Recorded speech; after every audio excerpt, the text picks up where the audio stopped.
Wartawan Tribrata TV di Kabupaten Karo, Sumatera Utara. DPR akan mengecek apakah kemampuan Sempurna Pasaribu berkaitan dengan pemberitaan terkait yang kasus diliput. pembakaran jurnalis dan keluarganya. Peristiwa tragis yang menimpa keluarga wartawan. Rumah wartawan Sampurna Pasaribu dibakar. Dalam satu keluarga tewas akibat kebakaran di sebuah rumah semi permanen. Yang menewaskan wartawan Tribrata TV. Sampurna Pasaribu tewas terbakar di dalam rumahnya bersama istri, anak, dan cucunya. Komite Keselamatan Jurnalis menemukan fakta baru. Peristiwa naas itu berlangsung selang beberapa hari setelah Sampurna membuat berita tentang lokasi perjudian yang diduga melibatkan oknum TNI.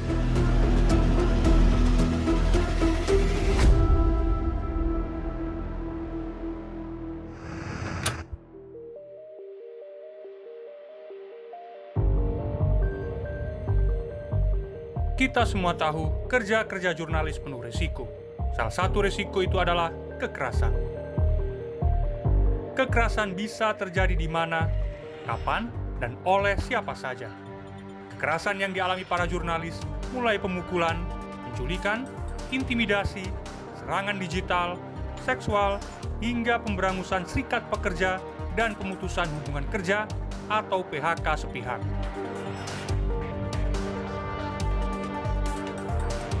AJI Indonesia mencatat, tren kekerasan mengalami peningkatan. Pelaku kekerasan pun semakin beragam, mulai polisi, tentara, aparat sipil negara, politisi, sampai orang tak dikenal.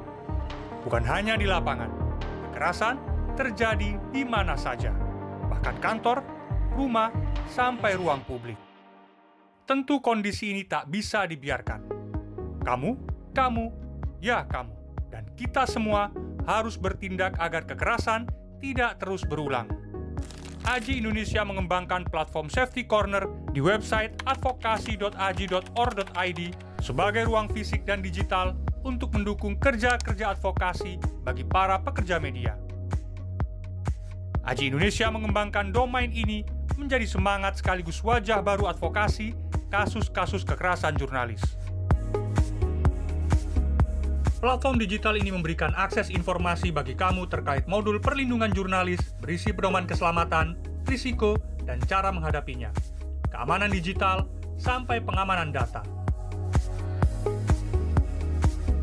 Kedua, perangkat penilaian risiko.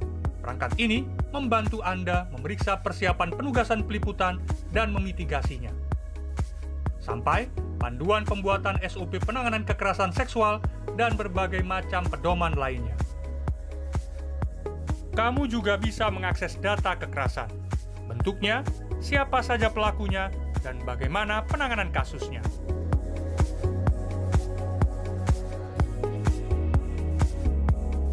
Selain itu, ada pula informasi mengenai persebaran Komite Keselamatan Jurnalis atau KKJ dan jaringannya. Satu website untuk semua informasi advokasi yang kamu butuhkan. Jika kamu mengalami atau mengetahui peristiwa berbagai macam bentuk kekerasan seperti fisik, non-fisik, kekerasan berbasis gender, KBGO atau kekerasan berbasis gender online, dan kekerasan ekonomi, jangan diam. Kamu harus lapor. Lalu, bagaimana caranya? Mudah saja. Setelah mengakses website advokasi.aji.or.id, kamu cukup mengklik fitur lapor.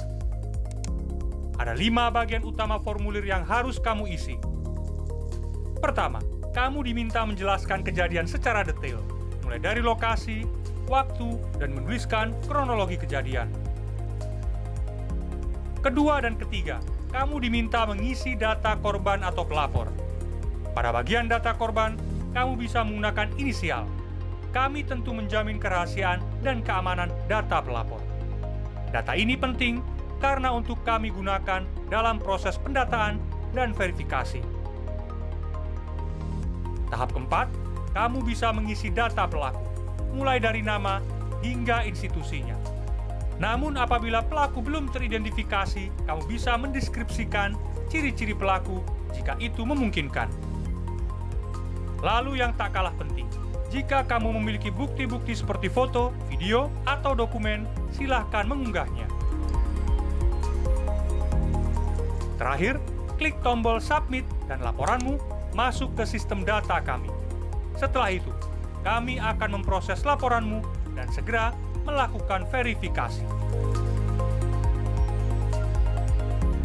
Kami membutuhkan partisipasimu untuk memotong mata rantai kekerasan dan melawan praktik impunitas. Kamu juga bisa melaporkan data kronologi secara langsung maupun melalui surat elektronik atau nomor hotline. Ingat, tidak ada berita seharga nyawa. Salam independen.